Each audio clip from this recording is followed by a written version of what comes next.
मैं सब लोगों को, दुनिया के सब लोगों को नए साल की मुबारक देता हूँ।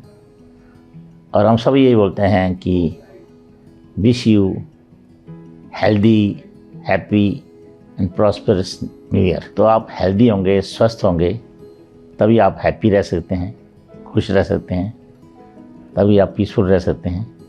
और यदि आप पीसफुल हैं, हेल्दी हैं और खुश हैं तो फिर आप प्रॉस्पेरिटी भी आ जाएगी। प्रॉस्पेरिटी की डेफिनेशन बड़ी अलग अलग होती है, फिर प्रॉस्पेरस जो भी होता है आदमी संतुष्ट रहता है। फिर हेल्दी कैसे रहे? हेल्दी रहने के लिए बड़ा ज़रूरी है कि एक जो हमारा लिविंग स्टाइल है वो हेल्दी होना चाहिए। और हेल्दी लिविंग स्टाइल क्या होता है? खाना पीना हमारा अच्छा खाना, एक नेचुरल भोजन जो स्वस्थ भोजन है वो खाना चाहिए। उसको तो बड़ा लेक्चर हो सकता है, पर आप उसके यूट्यूब भरा हुआ है कि स्वस्थ खाना क्या होता है। उसके बाद काम पर बड़ी टेंशन फ्री रहो। जब काम करना है तो कोई ऑनेस्टी से काम करो, इंटेग्रिटी से काम करो। काम करने के बाद अच्छी नींद में सो, अच्छी नींद लो, वो भी बड़ी ज़रूरी है। और जब ये चीज़ें करेंगे तो फिर अपने आप ही स्वस्थ भी रहेंगे। योगा करो, एक्सरसाइज करो, ये सारे पार्ट हैं लाइफ के, और सिंपल पार्ट हैं। ज़िंदगी में तो कुछ देना सीखो, लेना कम सीखो, और इस तरह आप स्वस्थ रह सकते हैं। मैं थोड़ा सा ये कह सकता हूँ कि कई बीमारियाँ जो है प्रिवेंटेबल होती हैं, या उनका पूरा 100% प्रिवेंशन नहीं कर पाएँ, उनका यदि वर्डन कम हो जाए तब भी राष्ट्र के लिए भी ज़रूरी है। और डायबिटीज़ और हाई ब्लड प्रेशर के बारे में बात कर लेता हूँ। ये बड़ी लाइफस्टाइल डिजीज़ है, अपार्ट फ्रॉम जेनेटिक पार्ट ये है। और इन दोनों बीमारियों को ये खाने के अलावा stress, salt and sweet sugar ये बिल्कुल कम मात्रा में होनी चाहिए। किलर्स हैं, तो यदि आप स्ट्रेस फ्री रह सकते हैं, सॉल्ट कम मात्रा में लेते हैं और शुगर भी मिनिमम लेते हैं, तो काफ़ी इस बीमारियों का जो बर्डन है वो कम हो सकता है।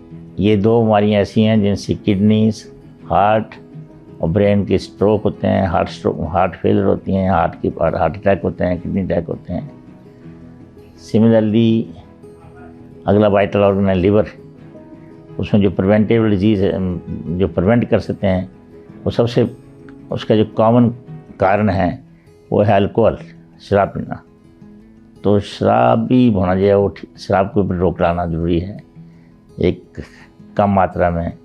या उसमें मैं कहूँगा जो हेल्दी ड्रिंकिंग है वो अलाउड होनी चाहिए, पर अनहेल्दी ड्रिंकिंग फैमिली के लिए भी ख़राब है, अपने लिए तो ख़राब है ही। फिर एक लंग्स अपने बड़े इम्पोर्टेंट हैं। चलो अब पोल्यूशन की बात तो अलग है, वो जरा बड़ी लार्ज स्केल पर नेशनल प्रोग्राम है, पर स्मोकिंग तो आप छोड़ ही सकते हैं। स्मोकिंग से आपको ही नुकसान नहीं होता है, जो आपके साथ लोग रहते हैं, बैठे होते हैं, उनको भी नुकसान होता है। और कैंसर, लंग कैंसर का सबसे बड़ा कारण जो है वो स्मोकिंग है। ऐसे कई टिप्स हैं, मैं छोटे ही टिप्स दे दिए कि अपने आप को हेल्दी रखो, और आप यही मैं कहूँगा स्वस्थ रहें। सर गंगाराम हॉस्पिटल एक मशहूर है इस चीज़ के लिए कि एथिकल हेल्थ केयर के लिए। मैं अपने कर्मचारियों से, अपने डॉक्टरों से यही प्रार्थना करूँगा कि वो अपने उस ट्रेडिशन को मेंटेन करें।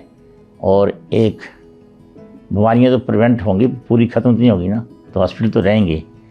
तो उसके लिए जितने भी अस्पताल, बड़े बड़े अस्पताल हैं, चाहे गंगाराम में कोई भी है, उनको लोगों को एथिकल हेल्थ केयर देनी चाहिए, जो बिल्कुल एक लोगों का एक भरोसा से उठ गया है।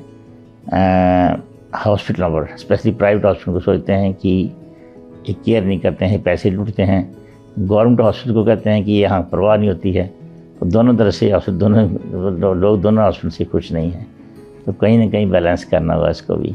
और बस यही मैं कहूँगा कि हॉस्पिटल के लिए ज़रूरी है, हम अपनी तरफ से पूरी कोशिश करेंगे कि लोगों की सेवा में जुटे रहें। सिर्फ बीमारियों का इलाज नहीं करें, फिर बीमारियों की रोकथाम में हम पार्टिसिपेट करें। और जो हमारे हॉस्पिटल की ट्रेडिशन है कि हम समाज की सभी वर्गों को देखते हैं। सारी दुनिया को तो नहीं हम देख सकते हैं, पर हम गरीब से गरीब को भी देखते हैं और अमीर से अमीर को देखते हैं। ये प्रथा हमारे अस्पताल की कंटिन्यू रहेगी। धन्यवाद आपका। है।